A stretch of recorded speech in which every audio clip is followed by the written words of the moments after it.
Shalom, selamat pagi jemaat Tuhan. Berjumpa kembali dalam Doa Pagi Online. Mari hampiri Bapa kita, Bapa yang kekal, kasih-Nya sempurna.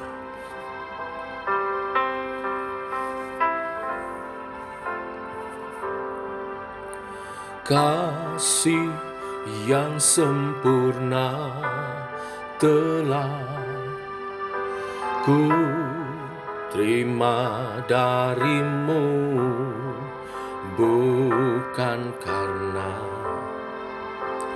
kebaikanku, hanya oleh kasih karuniamu. Kau pulihkan aku, layakkanku untuk dapat memanggilmu. Bapa, kau beri yang ku pinta, saat ku mencari, ku mendapatkan. Ku ketuk pintumu dan kau bukakan, sebab kau Bapa-Ku, Bapa yang kekal.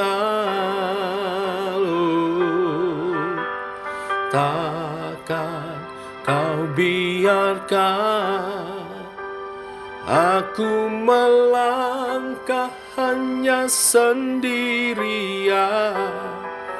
Kau selalu ada bagiku, sebab kau Bapa-Ku, Bapa yang kekal.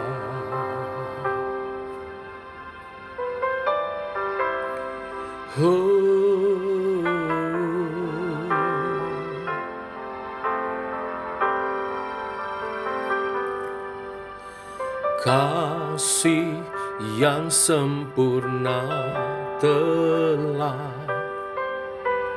ku terima darimu, bukan karena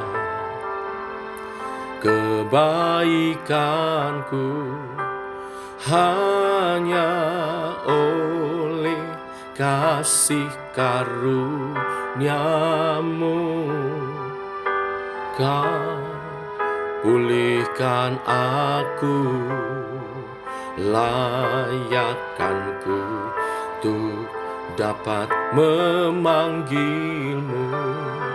Bapa, kau beri yang ku pinta, saat ku mencari, ku mendapatkan. Ku ketuk pintumu dan kau bukakan, sebab kau Bapa-Ku, Bapa yang kekal. Takkan kau biarkan aku melangkah hanya sendirian. Kau selalu ada bagiku, sebab kau Bapa-Ku, Bapa yang kekal. Kau beri yang ku pinta, saat ku mencari, ku mendapatkan. Ku ketuk pintumu dan kau bukakan, sebab kau Bapa-Ku, Bapa yang kekal. Takkan kau biarkan Aku melangkah hanya sendirian, Kau selalu ada bagiku, sebab Kau Bapakku, Bapa yang kekal, selalu ada bagiku, sebab Kau Bapakku, Bapa yang kekal. Kau selalu ada bagiku, sebab Kau Bapakku, Bapa yang kekal.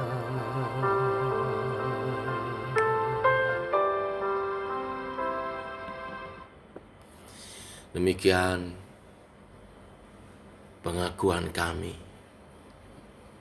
kepada pribadi-Mu Bapa dalam Yesus Kristus.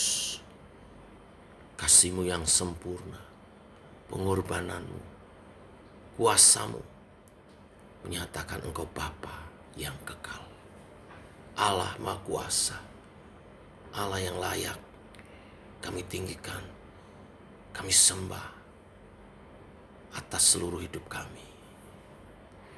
Tuhan, pimpin oleh kebenaran firman Tuhan, hidup kami berkenan di hadapan Tuhan.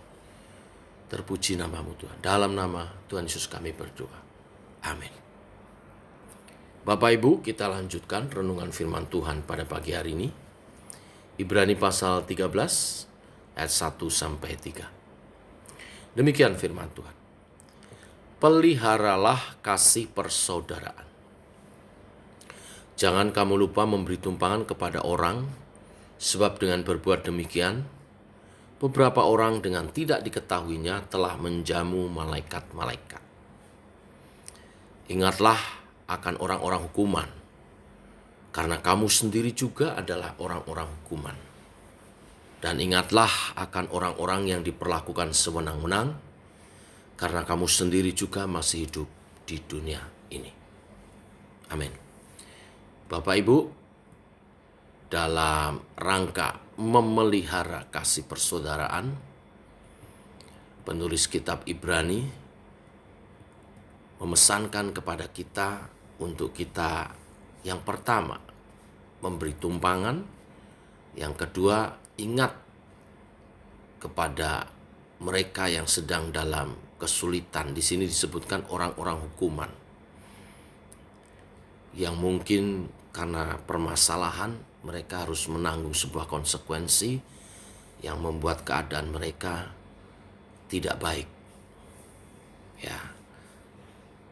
Dua hal ini dalam rangka pemeliharaan kasih persaudaraan, jadi ini ditujukan kepada saudara kita yang terutama, saudara seiman. Ya, yang pertama, jangan kamu lupa memberi tumpangan. Mengapa seseorang memerlukan tumpangan? Mengapa saudara kita memerlukan tumpangan? Yang pertama, mungkin saudara kita sedang dalam perjalanan. Kalau bekalnya cukup, mungkin tidak jadi masalah. Bisa menginap di hotel mana saja, bisa membeli makanan apa saja. Tetapi mereka yang perlu tumpangan mungkin ketika mereka dalam perjalanan, bekalnya tidak cukup. Maka mereka sangat memerlukan yang namanya tumpangan. Mungkin untuk bermalam atau tinggal sementara waktu. Pertolongan semacam ini amat sangat berarti bagi mereka yang sedang dalam perjalanan dengan bekal yang pas-pasan atau bahkan kekurangan. Bisa jadi juga bukan dalam perjalanan, tetapi ketika saudara kita sedang mengalami bencana. Apakah itu bencana alam ataukah kebakaran, ya bisa terjadi. Nah, tentunya mereka sangat memerlukan tumpangan. Itulah sebabnya Tuhan berfirman melalui kitab Ibrani ini, jangan kamu lupa memberi tumpangan. Ya. Kita sebagai pengikut Tuhan harus membuka rumah kita untuk memberi tumpangan bagi saudara kita yang dalam keadaan terjepit itu. Nah, saya mau lebih dalam lagi. Tidak hanya bicara tentang memberi tumpangan dalam pengertian untuk mereka bermalam atau tinggal sementara. Orang yang menumpang adalah orang yang mempercayakan sebagian persoalan hidupnya kepada sesamanya. Saudara kita yang sedang dilibat kesulitan sangat membutuhkan sesama yang mau memberi mereka tumpangan dalam tanda kutip, dalam bentuk memberi bantuan untuk ikut memecahkan masalahnya, memberi dukungan dan perlindungan, memberi pertimbangan yang diperlukan. Intinya menyediakan diri kita, bahkan mungkin dalam bentuk yang paling sederhana, jadi tempat curhat yang aman, sehingga dia dapat memperoleh pertimbangan-pertimbangan yang baik. Dan masih banyak lagi bentuknya. Tumpangan dalam tanda kutip yang kita berikan itu boleh jadi tidak menyelesaikan masalahnya otomatis. Tetapi tumpangan itu akan bisa menjadi semacam oasis, tempat beristirahat sejenak dari segala kepenatan pergumulannya, sehingga ia boleh sejenak meletakkan bebannya dan mengembalikan kesegaran kembali untuk dia bisa kuat kembali menghadapi masalahnya. Tumpangan itu juga bisa berupa doa-doa kita. Yang kedua pesannya adalah ingatlah akan orang-orang hukuman. Orang-orang hukuman di sini mungkin dalam konteks di Perjanjian Baru adalah mereka yang karena pemberitaan Injil harus masuk penjara.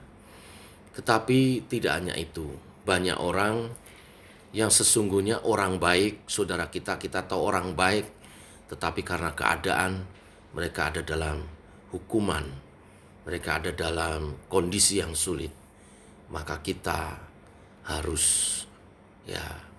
berempati, simpati kepada mereka.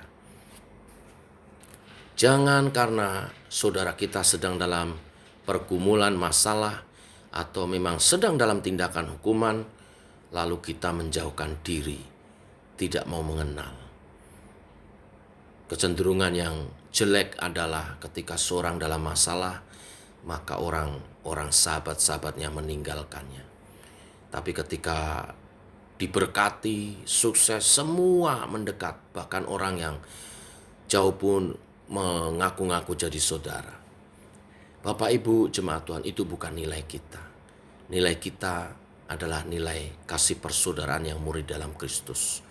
Saat ada di antara kita yang berkesusahan, kita bersama-sama ikut merasakan dan tidak saja simpati, tetapi sampai empati, mengambil bagian untuk menolong dan membantu saudara-saudara kita. Mereka yang dalam hukuman seringkali ketika hukumannya selesai pun untuk kembali ke tengah masyarakat agak sulit. Nah, dalam hal inilah kita harus membuka diri untuk menolong dengan menerima dia, memberi kesempatan untuk kembali bangkit dalam kehidupan yang wajar, meraih prestasinya kembali, meraih masa depannya kembali, meraih kesuksesannya kembali. Hal tersebut dicontohkan oleh Rasul Paulus ketika ia meminta kepada Filemon untuk menerima kembali Onesimus, anak rohani yang dia jumpai di penjara. Di mana kita tahu Onesimus pernah melakukan kesalahan ketika dia bekerja kepada Filemon. Tetapi setelah dalam Tuhan, Rasul Paulus meminta supaya Filemon menerima kembali Onesimus dan memberi kesempatan sebagai saudara seiman untuk bertumbuh bersama, meraih sukses masa depannya kembali. Mari kita meneladani Rasul Paulus dan juga mengikuti ajaran Yesus Kristus Tuhan kita. Dalam memelihara kasih persaudaraan, kita tidak lupa memberi tumpangan kepada mereka yang membutuhkan dan mengingat akan mereka yang sedang dalam hukuman, menolong supaya mereka pulih kembali. Tuhan memberkati. Mari kita berdoa. Bapa, kami mengucap syukur oleh kasih dan anugerah-Mu. Pagi hari ini kembali kami mengawali hari yang baru, minggu yang baru, bulan yang baru. Kami masuk bulan Agustus, bulan yang bersejarah bagi bangsa dan negara kami Indonesia, di mana di bulan inilah kami akan memperingati kemerdekaan negara Republik Indonesia. Biar kami juga menjadi alat-Mu sesuai kebenaran firman hari ini, menolong saudara-saudara kami memperoleh kemerdekaannya kembali ketika mereka dalam kesulitan, keadaan terjepit. Kami memberi diri untuk memberi tumpangan dan juga menolong mengingat mereka yang dalam hukuman tetapi bertobat dan rindu kembali berkarir, meraih masa depannya, bertumbuh dalam Engkau. Allah Roh Kudus kiranya menolong kami dalam pemeliharaan kasih persaudaraan ini dengan kasih daripada Kristus, kasih yang sejati, kasih Tuhan yang menerima setiap kami apa adanya dan memberi kesempatan kami, bahkan menganugerahkan kepada kami karunia-karunia untuk kami bertumbuh di dalam Yesus Kristus Tuhan kami. Terima kasih untuk kebenaran firman Tuhan yang indah untuk kami memelihara kasih persaudaraan di antara kami. Pada kesempatan yang baik ini kami menyerahkan penghidupan dari umat-Mu sepanjang minggu ini Tuhan. Mereka yang berusaha Tuhan berkati. Bukakan jalan untuk segala usaha pekerjaan kami supaya ada terobosan-terobosan yang luar biasa. Segala pergumulan masalah di usaha Tuhan beri jalan keluar yang terbaik sehingga umat-Mu berkemenangan. Menang atas segala hutang-hutang, menang atas segala kesulitan-kesulitan di usaha pekerjaan Tuhan. Bukakan jalan umat-Mu berkemenangan dan menjadi berkat bagi sesama dan pekerjaan Tuhan lebih diluaskan. Bukakan tingkap-tingkap langit supaya umat-Mu Tuhan berkelimpahan dan menjadi berkat bagi sesama. Berkati setiap keluarga dalam keharmonisan, dalam kebahagiaan, hubungan yang baik suami istri, orang tua anak, terjalin mesra untuk menjadi kesaksian bagi kemuliaan nama-Mu. Terima kasih Tuhan. Ini doa-doa kami menyertai sepanjang minggu ini kehidupan umat-Mu. Yang sakit Engkau sembuhkan. Dan kami berdoa untuk yang lemah Engkau kuatkan, sehingga semuanya berkemenangan di dalam Engkau. Secara khusus mendukung acara hari Kamis KKR bersama Pastor Johan Lumendong, di mana kuasa Tuhan dinyatakan memerdekakan setiap umat Tuhan untuk menjadi saksi-saksi Tuhan yang luar biasa. Prajurit-prajurit Allah yang dahsyat, yang berkemenangan di dalam Engkau, bahkan lebih dari pemenang, untuk menyatakan kemuliaan Tuhan di bumi seperti di surga. Di sunter seperti di surga. Di manapun Kau menempatkan kami memuliakan Tuhan. Terpuji nama-Mu Tuhan. Demikian doa-doa kami. Dalam nama Tuhan Yesus kami berdoa, kami bersyukur. Amin. Demikian saudara doa pagi kita.